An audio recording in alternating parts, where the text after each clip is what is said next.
Greetings. This is Bradford Townsend, and this is a Forward Research Report, your destination for factual journalism and accurate political economic forecasting. All my previous forecasts have been accurate. Check out my big oil stock recommendations over 9 months ago. The recommendations are all doing well. 92% of my viewers are male.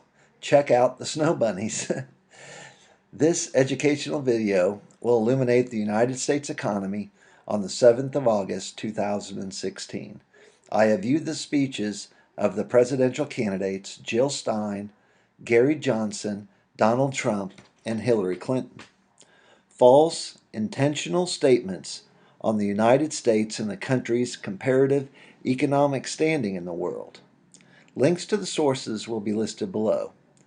The United States Department of Labor Statistics, Bureau of Economic Analysis, United States Chamber of Commerce, and Trading Economics of America of New York. Thank you for your pains and hard work. Firstly, Libertarian Gary Johnson, paraphrasing the candidate, the economy is working well for most Americans. Gary Johnson is correct. The typical American household has a standard of living and quality of life which is the envy of the vast majority of humanity. We have poor, fat people with smartphones and air conditioning. Mr. Johnson is well-read and traveled. He has seen and smelled extreme poverty. Governor Johnson says the United States has room for improvement, such as ending the war on drugs at home and ending military interventions abroad.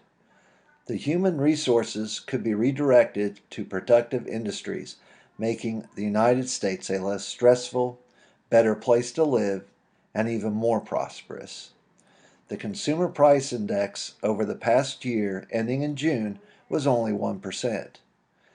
And real hourly wages over the same period increased by 1.5%. The fact is, 2.5% unemployment rate reported as of July 2016 for college graduates and above is a remarkable achievement. The most current estimate of GDP growth is 0.8% because of the U.S. is deep into a growth expansion cycle. Bradford's Law and the Pareto Principle, sometimes called the 80-20 rule, states 20% of the population does 80% of the productive work. The top quarter of the U.S. workforce is highly educated, skilled, motivated, and talented. Americans have access to capital, natural resources, labor, and quality infrastructure. The Democratic candidate Hillary Clinton also has a positive view of the economic recovery since the crisis of 2007-2008. Ms. Clinton claims that women and minorities are not fairly compensated is a fraudulent, politically motivated political position. Women choose less dangerous and lucrative careers in aggregate. The 10 most dangerous occupations that pay more relative to educational attainment, such as fishing, construction, law enforcement, and mining, are underrepresented by females. A significant percentage of women take years out of the workforce to raise children, a vital and necessary role in society. Asians are the top performing ethnic group, disproving the racism allegations. Dr. Stein, the Green Party candidate, has many radical policy positions, such as a minimum income for all Americans, $15 minimum wage, and reparations for descendants of slavery. The real power in the United States political system, the Chamber of Commerce and Deep State, will not support these policies. Ending the war on drugs and for-profit prisons is possibly the only policy that the Greens could realistically accomplish because it already has wide popular support and momentum among the ruling class. Legalizing cannabis, or more precisely, decriminalizing, is the only policy which will probably be implemented in the next decade. Republican Donald Trump has policies for fixing America, which would make the U.S. economy weaker and hurt 90% of the country's citizens. Raising tariffs would be a significant regressive tax on hundreds of millions of citizens, young and old. The special interest group of manufacturing workers would have high-paying jobs, while the rest of us would pay more for the products we enjoy. A Mexican manufacturing earner earns an average of approximately $6.50 an hour, and U.S. manufacturing workers earn over $38 an hour, with benefits included. An unbiased humanist can make a good argument. Why should an American get a job paying several times the wages for the same work? The Mexican worker desires to work and volunteers to work for $6.50 an hour. The factory job would enable him to make a substantial contribution to his family's quality of life. His policies, like Dr. Stein, are not realistic.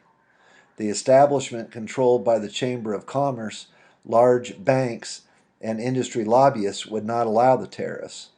The tariffs would devastate the global economy. Trillions of dollars are invested in the current global supply chain and commercial systems. The U.S. is the world's industrial and financial superpower, with overseas operations included. The United States would be the biggest loser. I cannot name a single economist or business executive who I respect that thinks raising trade barriers and tariffs would benefit the American people.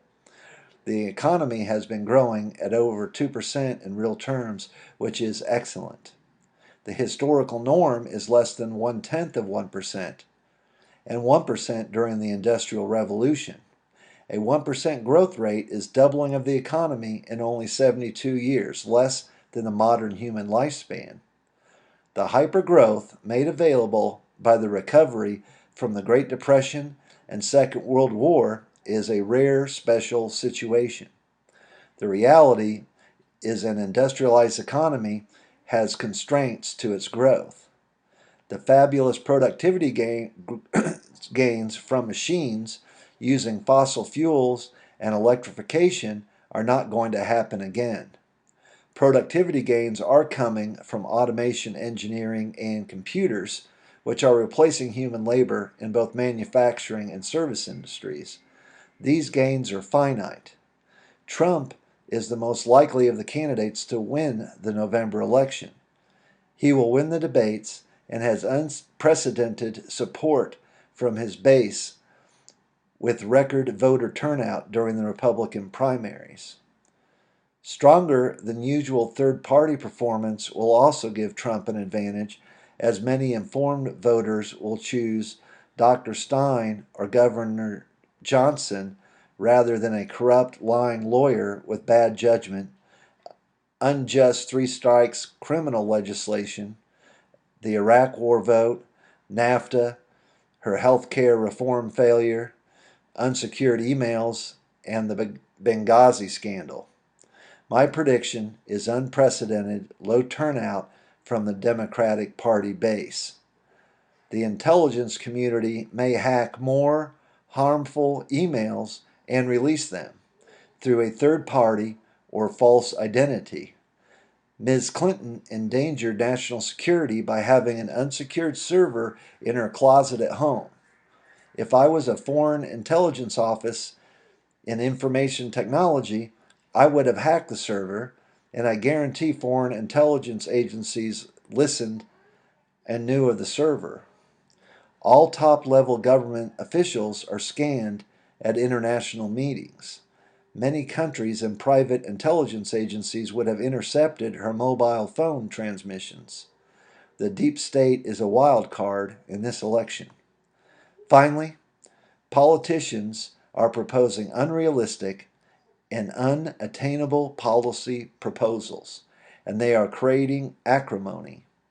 A capitalist society with many class and ethnic divisions needs amity and cooperation. A focus on building a consensus on our shared values and achievable goals.